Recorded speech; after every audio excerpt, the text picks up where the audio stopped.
Oi, eu sou a Gabi Xavier e este é mais um vídeo do quadro Desconstruindo Personagens, aquele quadro que eu falo de alguns personagens de animes, mangás, de forma mais profunda, camadas abaixo do óbvio. E sim, nós temos camadas no personagem Levi de Shingeki no Kyojin. Eu juro pra você, fica aqui pra você conferir, porque a gente vai comentar sobre Levi, Levi, como você preferir falar. E de novo, vai deixando sugestões de novos personagens pra cá, porque eu estou anotando tudo e muitos deles virão pra serem analisados. E este vídeo, mais uma vez, é patrocinado pela Crunchyroll, o serviço oficial de stream de animes, para você assistir online vários animes que você curte, inclusive vários da temporada, de forma oficial, com qualidade máxima, legendas também oficiais e, aliás, vários da temporada em simulcast. O que é simulcast? Você assiste logo após a exibição no Japão. Não tem outra forma mais rápida de você ver isso legendado na sua língua, inclusive. E clicando no link aqui embaixo, você conhece a Crunchyroll, que tem um catálogo imenso, inclusive com todas as temporadas até hoje de Shingeki no Kyojin,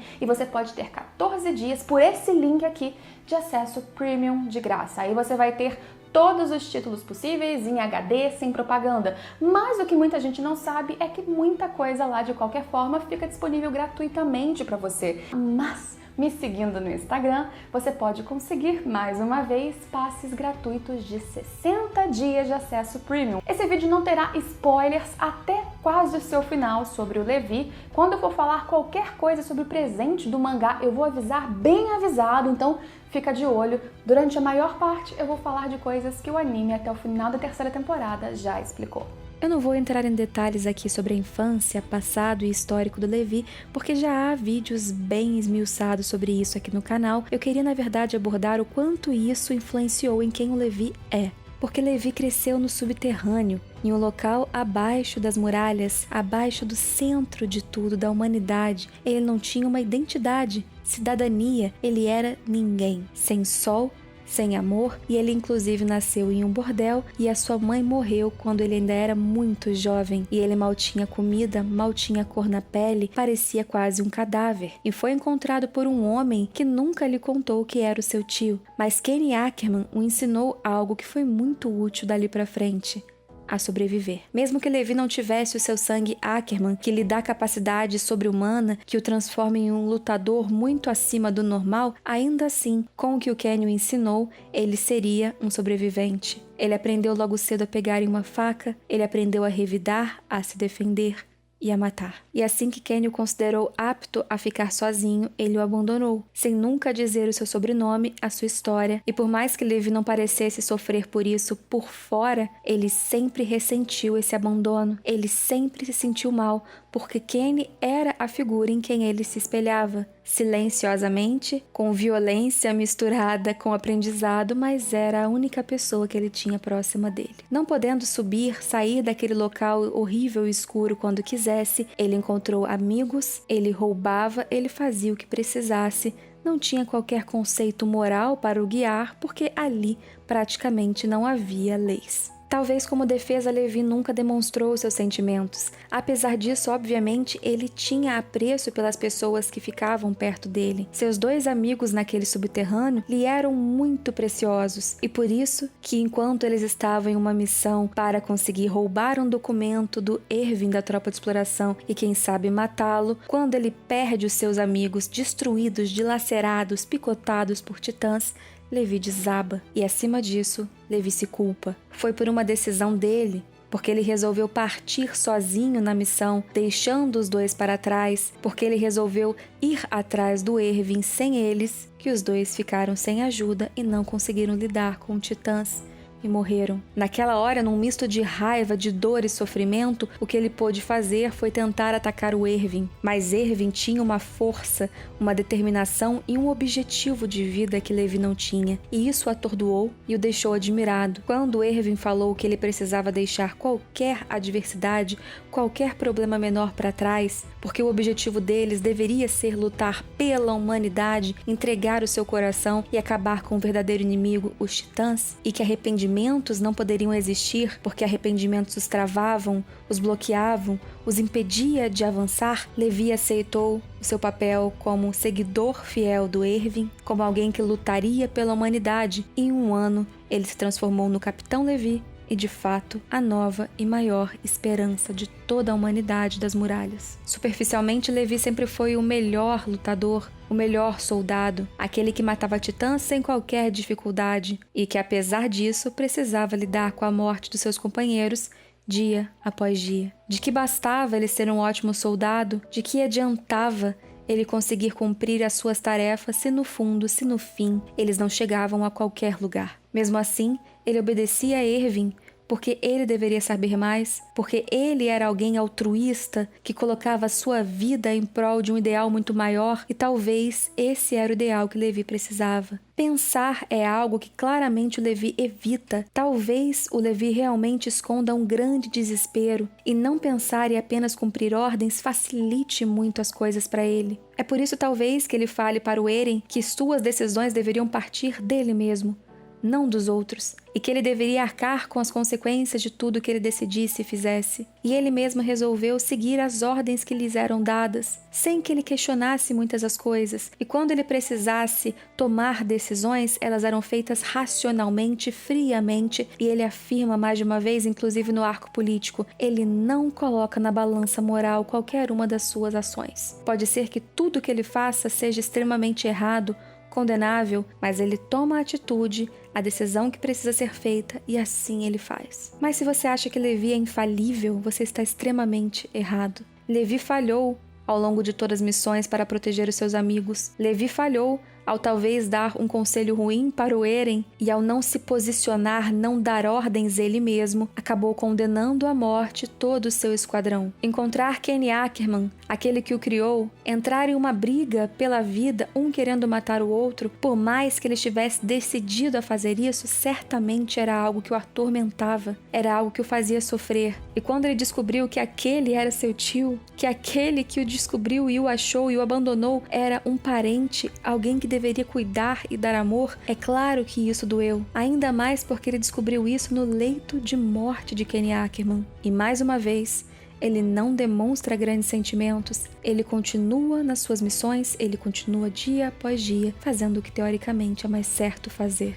Não pensar é muito mais fácil. Mas às vezes o Levi precisa pensar em Shiganshina, na missão final, naquela que envolveria provavelmente a morte do Erwin. Ele precisou falar para o seu comandante que ele deveria abandonar o seu sonho infantil de infância e seguir em direção à provável morte. Mesmo que o Levi tivesse se decepcionado ao descobrir que o Erwin tinha desejos nada altruístas por trás de todas aquelas missões, que ele queria saber a verdade do mundo, talvez, às vezes, acima de proteger a humanidade, ainda assim, ele foi forte o suficiente para continuar atrás do Erwin e, na hora certa, mandar que ele se jogasse para a morte, por mais que certamente aquela fosse a morte que mais lhe machucaria. Em direção à última missão de Erwin Smith, ele deveria matar o Titã Bestial. E aí, sem ordens, sem alguém para lhe dar um direcionamento, desesperado imaginando Erwin morrendo, ele resolveu, por um segundo, por um instante, não matar, não acabar com o portador do bestial, Zeke Yeager. Se o Erwin tivesse sobrevivido por um milagre, usando a seringa com fluido titã que eles tinham, talvez ele poderia salvar o Erwin.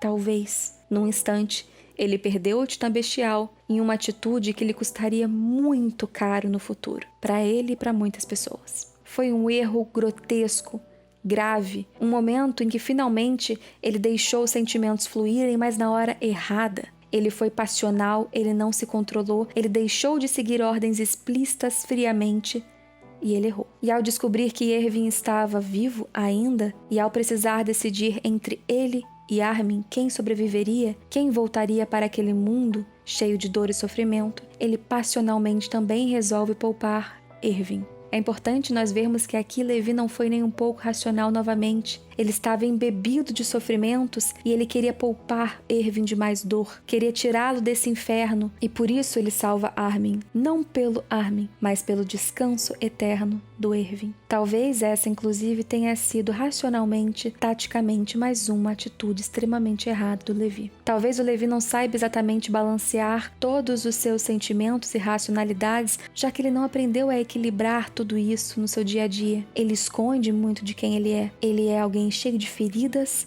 dores, incertezas e raramente ele deixa aquilo à mostra. Após perder Erwin, após perder tantas pessoas, após tantas dificuldades, após a falta de liderança tão grande do Erwin, mesmo assim, ele continua cumprindo seu papel como um soldado. A partir daqui, teremos spoilers e spoilers grandes do mangá até o capítulo 119. Levi recentemente no mangá toma mais uma atitude errada que provavelmente lhe custou a vida, ou quase isso. Mais uma vez ele estava frente a frente ao bestial e ele mais uma vez cumpria ordens sem nenhum questionamento. Ele precisava manter Zeke Yeager vivo pelo tempo necessário. Apesar do seu ódio e da sua vontade de acabar com aquele homem, ele obedece e espera a hora certa para acabar com o bestial. Mas o bestial usa disso contra o Levi, e através de um plano terrível ele consegue transformar todos os seus companheiros em titãs irracionais. Para que Zeke conseguisse fugir, esse teoricamente seria o plano perfeito. Levi realmente consegue esconder os seus sentimentos? Não é exatamente isso. Nessa hora, ele consegue usar o seu ódio extremo para acabar com os irracionais, enquanto ele sofre por saber que aqueles são seus amigos. E ele vai para cima do bestial utilizando o seu ódio como combustível, mas esse ódio ultrapassa limites racionais e, mais uma vez, o impede de tomar a melhor atitude. Ele mantém o Zeke vivo em um misto de obediência, porque a missão ordenava que ele continuasse vivo, não querendo talvez tomar decisões por conta própria, com um misto de também torturar o Zeke na sua frente, talvez uma soberba, talvez o ódio ainda não o deixando pensar seriamente. Ele fica numa situação vulnerável ao lado de Zeke. Ele não balanceia todos os pontos, probabilidades e o risco que ele mesmo estava correndo. Ele não analisa o quanto Zeke estava disposto a fazer para chegar perto do Eren, para cumprir um suposto plano que a tropa não concordava. Levi, mais uma vez, erra. E Levi, dessa vez, sofre fisicamente, pessoalmente, com o próprio erro. Ele explode, ele voa pelos ares.